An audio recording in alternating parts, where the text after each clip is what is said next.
印巴局势紧张，印度开始大规模扩军。即使美国和欧盟对俄罗斯实施制裁，但是印度仍从俄罗斯接受了一批新的 AGLA-S 防空导弹系统。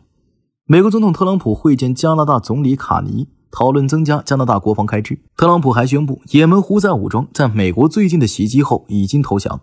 英国宣布将向乌克兰交付另外5套美国制造的渡鸦导弹系统，以加强其防空能力。波兰接收另外19辆美国 M1A2 SEP-V3 坦克，进一步加强北约的东翼。美国国会官员证实，华盛顿已授权德国向乌克兰转让爱国者导弹和远程火箭。精彩资讯马上开始。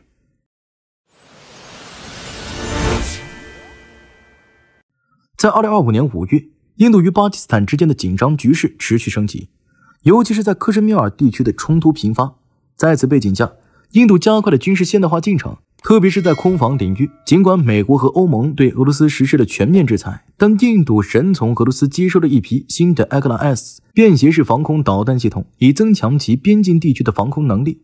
此次引进的 AGLA-S 系统是双方技术转让协议的一部分，并在俄罗斯的授权下允许印度进行部分本地组装。根据合同内容，印度将获得48套发射器、100枚导弹、夜视装备以及测试设备，总价值约为260亿卢比。此次交易的 AGLA-S 系统是一种便携式防空导弹系统，具有高精度和快速反应能力，适用于拦截低空飞行的飞机、直升机和无人机等目标。其引进将显著提升印度在边境地区，特别是在高海拔地区的空防能力。此前，由于俄罗斯在乌克兰的军事行动，导致其被迫排除在国际支付系统之外，印度与俄罗斯之间的防务交易一度受到支付问题的困扰。然而，双方通过采用本国货币进行交易，成功解决了这一问题，为未来的防务合作铺平了道路。除了引进 AGLA-S 系统，印度还在积极推进其他军事现代化项目，包括与以色列合作引进 Hermes 900中空长航时无人机以及自主研发的防空系统。这些举措不仅提升了印度的防御能力，也体现了其在防务领域追求战略自主的决心。总的来说，在当前复杂的地缘政治环境下，印度通过加强与俄罗斯的防务合作，提升自身的防御能力，展现了其在维护国家安全方面的战略考量。尽管面临国际制裁的压力，印度仍坚持根据自身的国家利益，推进军事现代化和防务自主的目标。2025年5月6号，美国总统唐纳德·特朗普在白宫会见了新任的加拿大总理马克·卡尼。此次会晤旨在讨论加拿大的国防开支问题，并处理近期两国间的贸易紧张局势。在会谈中，特朗普还宣布美国将停止对也门胡塞武装的空袭，称该组织已投降。在会谈中，特朗普强调美国对加拿大提供了免费的军事保护，并表示加拿大应增强国防预算以减轻美国的负担。他还提出加拿大应考虑成为美国的第51个州，以实现更紧密的合作关系。对此，卡尼坚决回应称，加拿大不是代售的。他强调，加拿大的主权和独立性不容侵犯，双方应在平等和尊重的基础上加强伙伴关系。此外，特朗普对加拿大的贸易政策表示不满，指责加拿大对美国商品征收高额关税，尤其是在汽车、钢铁和铝产品方面。他警告称，可能重新谈判或废除美墨加协定。卡尼则表示，虽然协议可能需要调整，但仍是两国经济合作的重要基础。在与卡尼的联合新闻发布会上，特朗普宣布，美国将停止对也门胡塞武装的空袭行动。他表示，胡塞武装已表示愿意停止在红海地区对船只的攻击，并希望结束敌对行动。特朗普称这是胡塞武装的投降，并强调美国将以他们的话为准，因此决定停止轰炸。据报道，此次停火是在阿曼的斡旋下达成的。胡塞武装同意不再攻击包括美国船只在内的目标。然而，胡塞方面否认投降的说法，表示将根据实际情况评估美国是否真正停止了空袭。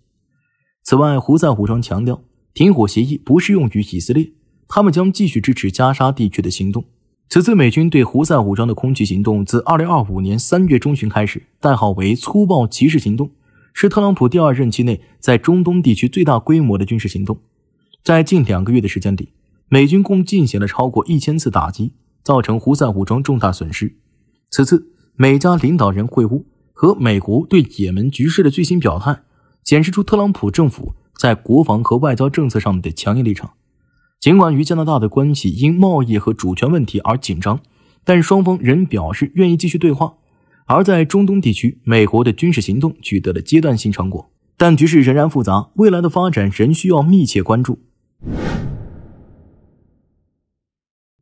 2025年1月，英国政府宣布将向乌克兰交付5套新型渡鸦短程防空系统，以增强乌克兰在持续的俄乌冲突中的防空能力。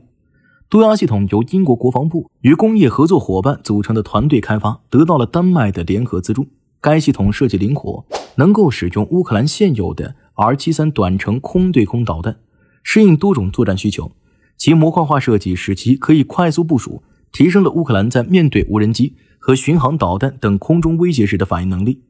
此次交付的5套渡鸦系统是在2024年9月成功测试2套原型系统后决定的，预计将在2025年底前完成交付。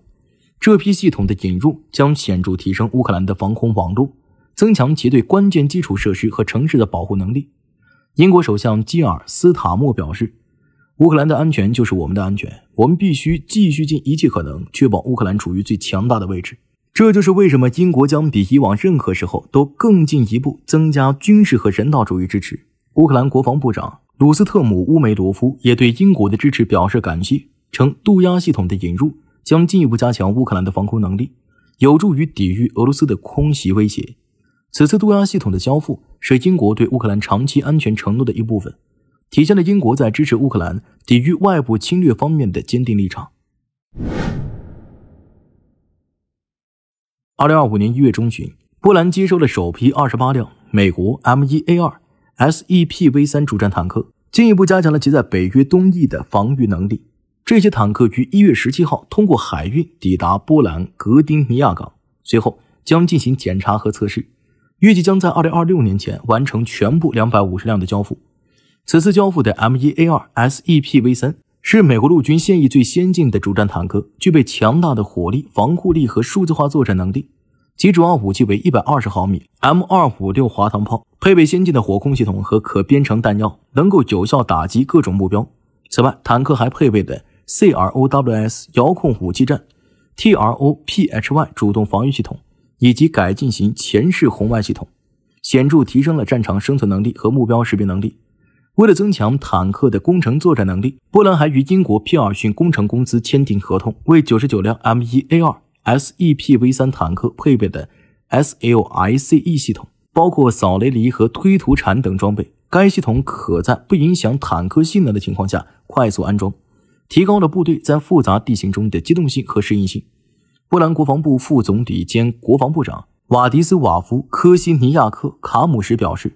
这些坦克的引进是我们加强国防能力、履行北约义务的重要一步。他还强调，波兰将继续推进军事现代化，提升作战准备水平。除了 M1A2 SEPV3 坦克，波兰还从美国采购了116辆 M1A1 FEP 坦克，并与韩国签署协议，购买1000辆 K2 黑豹主战坦克，以进一步增强装甲部队的实力。根据2024年军事平衡报告，波兰目前拥有超过570辆主战坦克，包括德国制造的豹 2A4 和 2A5， 波兰国产的 PT91、塔尔迪等。为了支持新型坦克的运作，波兰还在波维兹建立了 APS-2 设施，配备先进的维修和保养设备，确保坦克的高可用性。此外，波兰军队还计划在2025年至2026年间接收12辆基于 Resumok 装甲车的新型指挥车辆，用于支持 M1A2 SEPV3 坦克的作战指挥。波兰的这些举措显示出其在当前地缘政治紧张局势下，致力于加强国防能力、履行北约义务的决心。通过引进先进的主战坦克和配套装备，波兰正逐渐成为欧洲最强大的装甲力量之一，为维护地区安全稳定发挥重要作用。2025年5月，美国国会官员证实，华盛顿已正式授权德国向乌克兰转让美国制造的爱国者防空导弹系统及其相关远程火箭弹。这一决定标志着美国在支持乌克兰抵御俄罗斯、持续军事打击方面迈出了关键一步，同时也强化了北约盟国之间的军事协作。德国自2022年俄罗斯全面入侵乌克兰以来，已向乌克兰提供了3套爱国者系统。然而，随着乌克兰对防空系统的需求不断增加，德国的库存压力也日益强大。为应对这一挑战，德国在2024年8月获得了美国国务院批准，计划以50亿美元的价格采购600枚 PAC-3MS 型爱国者导弹，以补充其库存并继续支持乌克兰。乌克兰总统弗拉基米尔·泽连斯基多次呼吁西方国家提供更多的防空系统，以应对俄罗斯日益频繁的导弹和无人机袭击。目前乌克兰部署了包括美国、德国和荷兰提供的爱国者系统在内的多种防空装备，有效保护了基辅等关键城市。除了德国，美国还从其他以色列的储备中向乌克兰转移了约90枚爱国者导弹，以增强乌克兰的防空能力。此外，美国、德国、荷兰、意大利和罗马尼亚等国领导人于2024年7月发表联合声明，承诺向乌克兰提供更多战略防空系统，包括额外的爱国者电池和 SAMPT 系统，以加强乌克兰的防空网络。德国总理奥拉夫·舒尔茨在2023年10月宣布，德国将向乌克兰提供另一套爱国者防空系统，以应对俄罗斯可能在冬季对乌克兰基础设施的攻击。